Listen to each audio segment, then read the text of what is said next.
बाप्पाचं दर्शन घेतलेलं आहे. मागे गणपती उत्सव सुरू आहे. काय मागणं असं महाराज काही नाही. तुम्हाला सांगू का, आज मागी गणेश सुरू झालेली आहे आणि दर्शन घेतोय. आमच्या वरळीमध्ये फिरतोय. वरळीकरांनी आशीर्वाद दिलेला आहे चांगला, मुंबईने चांगला आशीर्वाद दिलाय. आणि जेव्हाही मी कुठच्याही मंडळात जातो की कुठच्याही मंदिरात जातो, मी नुसतं हात जोडून उभा असतो. बाकी काही म्हणत नसतं, काही मागायचं नसतं. जे द्यायचं असतं ते देव देत असतो. संकट आहे महाराष्ट्रावरती, ते दूर व्हावं अशी तर ठीक आहे, आता राजकारण नको याच्यात. झालं तर लोकांना कंटाळा आलं राजकारणाचा. तुम्ही परत चॅनल बंद तुम्ही करेल. एक पत्र लिहिलेलं आहे भूपेंद्र पटेल यांना. काय नेमकी मागणी? भूपेंद्र यादव, मी केंद्रीय जे मंत्री आहेत भूपेंद्र यादव, त्यांना पत्र लिहिलेलं आहे दोन महत्वाच्या गोष्टींवर. एक म्हणजे ह्या दोन माइन्स आहेत गोडाझरीच्या जवळ, लोहार डोंगर म्हणून तिथे पण एक सुरू केलेलं आहे मायनिंग. आणि दुसरं म्हणजे मरकी मंगली. तर ताडोबांधारी टायगर रिझर्व्हच्या कॉरिडॉरमध्ये असेल किंवा गोडाझरी वाईल्ड लाईफ सँक्च्युरीच्या जवळ असेल, हे दोन माइन्स जे आता प्रयत्न आहे उघडण्याचा, तिथे खनिज काम करण्याची गरजच नाहीये मुळात. तेवढं काही आउटपुट पण नाहीये. आणि टायगर कॉरिडॉर असेल, वाईल्ड लाईफ कॉरिडॉर असेल, ह्याच्यावर निगेटिव्ह इम्पॅक्ट होणार आहे, दुष्परिणाम होणार आहे. तर ते थांबवण्यासाठी मी त्यांना पत्र लिहिलंय. आज आरक्षणाची सोडत निघालेली आहे. कसं पाहताय या प्रक्रियेकडे? काही ठिकाणी आक्षेप केलेला आहे. स्वतः मी पाहण्यापेक्षा मला वाटतं लोकांनी पाहिलेलं आहे. ती खरंच काय सोडत होती की काय पकडत होती, हे तुम्ही ठरवायचं. आणि हे खरोखर एकदम फ्री अँड फेअर झालंय का, हा देखील प्रश्न मनात उगवतोच ना. बांगलादेशी टीमला T20 वर्ल्ड कप बाहेर काढण्यात आले. चांगलंय, खूप आधीच काढायला पाहिजे होतं. आणि त्यांच्याबरोबर मागच्या वर्षी का खेळले, पाकिस्तानबरोबर का खेळले, कोण खेळवतंय, बीसीसीआय कोण चालवतं, आयसीसी कोण चालवतं, ह्याचं पण उत्तर आलं पाहिजे. तर एक दुर्दैवी घटना घडलेली. आर्मीची एक बस आहे ती पडून त्यात अपघातून 10 जण आर्मी. नाही, आता मी ते पण वाचलं. एकदमच दुर्दैवी आहे. आणि खरोखर त्याच्यातून कोणी म्हणजे सगळे वाचावे हीच अपेक्षा आहे. पण आता तेवढं जी घटना घडलेली आहे दुर्दैवी पूर्ण. कल्याण मंडळीमध्ये मला वाटतं अजून चित्र पूर्ण स्पष्ट होईल पुढच्या काही दिवसांमध्ये, तरच आम्ही बोलू शकतो. उद्या बाळासाहेबांची जयंती आहे. तुमच्यावर मनसेनी निवडणूक लढवली होती आणि अचानक त्यांना पाठिंबा देणं तुमचे नेतेही म्हणतात, राजू पाटीलही बोलतात. बघा, मी काही आता बोलणार नाही. सगळं स्पष्ट होते, मग त्याच्यावर बोलू. उद्या बाळासाहेबांची जयंती आहे.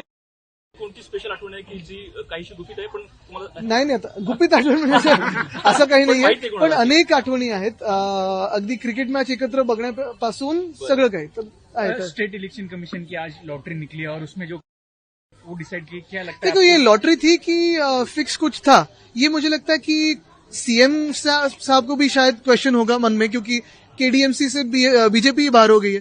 तो ये फिक्स था कि लॉटरी थी, असल में क्या फ्री एंड फेयर था, ये भी एक सवाल जानने जैसा है. तो मुझे लगता है कि इस पे हमने तो आक्षेप लिया ही है और आगे की कुछ दिनों में पता चलेगा. सर, बांग्लादेश जो है वो T20 वर्ल्ड कप से बाहर हो चुकी है पूरी तरह से. वो T20 वर्ल्ड कप नहीं खेलेगी. क्या कहेंगे? ये पहले ही होना चाहिए था, क्योंकि बांग्लादेश और पाकिस्तान, आपको पता है, हमारे देश में आतंक फैलाते हुए. अगर हम उनके साथ खेलने की चाह भी करते हैं तो भी गलत है. एक तरफ हमारे जवानों पे हमले होते जा रहे हैं, हमारे देश पे हमले होते जा रहे हैं. बांग्लादेश में हिंदुओं पे अत्याचार हो रहा है, लेकिन यहाँ आईसीसी और बीसीसीआई को उनके साथ क्रिकेट खेलना है. तो आईसीसी कौन चलाता है? क्यों नहीं आईसीसी ने पहले ही इस पे कोई कार्रवाई की थी? तो जयशाह ने इस पे सोचा था कि नहीं सोचा था कि वो सब चलता है वहां?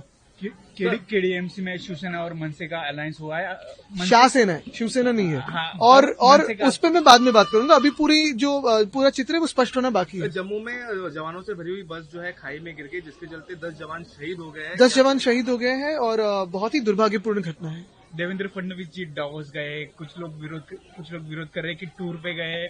आपका क्या कहना है? नहीं, टूर पे जाने की कोई आपत्ति नहीं, कोई तकलीफ नहीं है.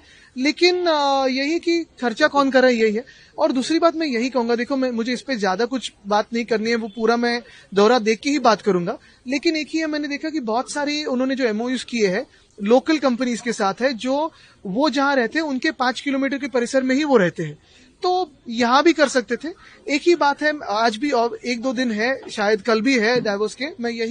मैं सुझाव देने वाला इतना कोई बड़ा नहीं हूं, लेकिन मेरे जो उधर के जो अनुभव है, वहां के जो अंतर्राष्ट्रीय लोग होते हैं, सीईओज होते हैं, काफी सारे सिंपोजियम्स होते हैं, काफी सारे टॉक्स होते हैं, वहां भी जाके अगर बातचीत करे दुनिया भर के लोगों से, तो हमारे राज्य का भला ही होगा, हमारे देश का भला होगा. पिछले साल भी बहुत सारे एमओयू आता मी आणि अखिल पण तिथे जाऊन एमओयू करणार आहे तिथे बँड्रासाठी. पिछले साल भी उन्होंने बहुत सारे एमओयू साइन किए थे, लेकिन क्या लगता है कन्वर्ट हुए वो इन्वेस्टमेंट में?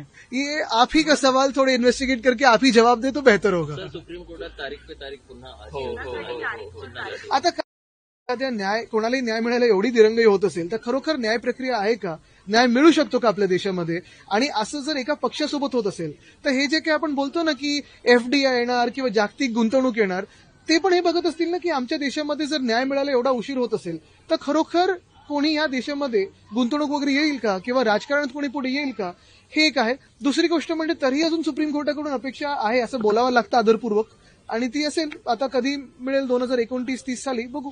तर डावलदाराला कसं बघता? अचलपूरमध्ये जी आहे ती भाजप आणि एमआयएमची युती झालेली आहे, कसे बघता? भाजप आणि एमआयएमकडे आम्ही बघण्यापेक्षा ते एकामेकांकडे कसे बघत होते आणि आता कसे बघतात, मला वाटतं हे बघणं गरजेचं आहे. मी एकच सांगेन या निमित्ताने की आधी पण म्हणजे ह्याच महिन्यामध्ये भाजप आणि एमआयएमची युती, भाजप आणि काँग्रेसची युती, आणि आता जिथे जिथे भाजप हिंदुत्वावर बोलायला लागेल तेव्हा दोन गोष्टी आहेत. पालघर साधू हत्याकांडामधली लोक का घेतली त्यांनी, आणि दुसरी म्हणजे एमआयएम सोबत युती जर करत असाल तर लोकांना निवडणुकीच्या वेळी तुम्ही हिंदुत्वावर का फसवता, तुमचं हिंदुत्व हे चुनावी आहे हे कळलेलं आहे. शिवसेना जेव्हा काँग्रेससोबत जाते तेव्हा ते हिंदुत्व विसरतात आणि भाजप एमआयएम सोबत जाते तेव्हा तेच ना, आम्ही त्यावेळी पण म्हटलं होतं की हे म्हणजे आम्ही गेलो तर लव जिहाद, तुम्ही गेलात तर अमर प्रेम.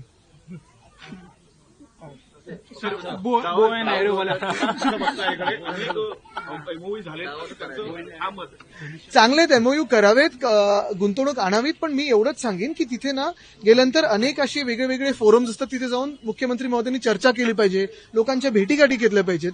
ते त्यांच्याच 5 किलोमीटरच्या परिसरात राहतात, त्यांच्याबरोबर भेटीगाठी करून काहीच अर्थ नाही, तर तुम्ही घरी पण बोलू शकता वर्षा बंगल्यावर. तिथे चांगले आपले इंडियन डेलिगेशनची भेटलंच पाहिजे तुम्ही, पण जागतिक स्तरावर जेव्हा तुम्ही जाता तेव्हा तुम्ही भारताला जागतिक स्तरावर रिप्रेझेंट करता, आणि तशी तिथे भेटीगाठी तुमच्या झाल्या पाहिजेत ही अपेक्षा आहे. तर मुख्यमंत्री दावत असताना या युत्या आघाड्या होत आहेत, त्याच्यामुळे मुख्यमंत्री तिकडे नाराज आहेत आणि दाव सोडून आल्यानंतर आता काय करतील हे उपमुख्यमंत्र्यांनी विचार करा. सर, सुप्रीम कोर्ट में लगातार जो है चिन्ह को लेकर तारीख पर तारीख, क्योंकि जिस तरह से अभी ये आप ही के सवाल से जो मैं सुन रहा हूं तारीख पे तारीख, मुझे लगता है जनता में भी यही एक सवाल उठ रहा है कि कब न्याय होगा.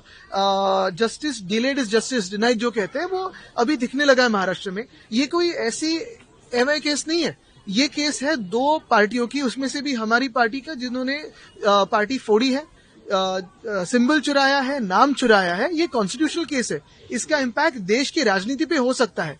और ऐसे ही दिरंगाई करना, ऐसे ही खींचते जाना, ये कितना ठीक है, कितना सही है, मुझे लगता है ये जो न्याय कर रहे हैं वो सोचे.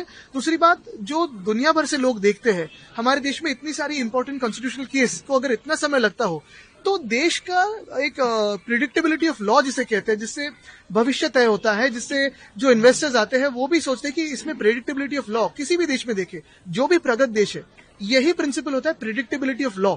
अगर हमारे देश में वो ही नहीं रहा है तो कौन आएगा हमारे देश में. धन्यवाद.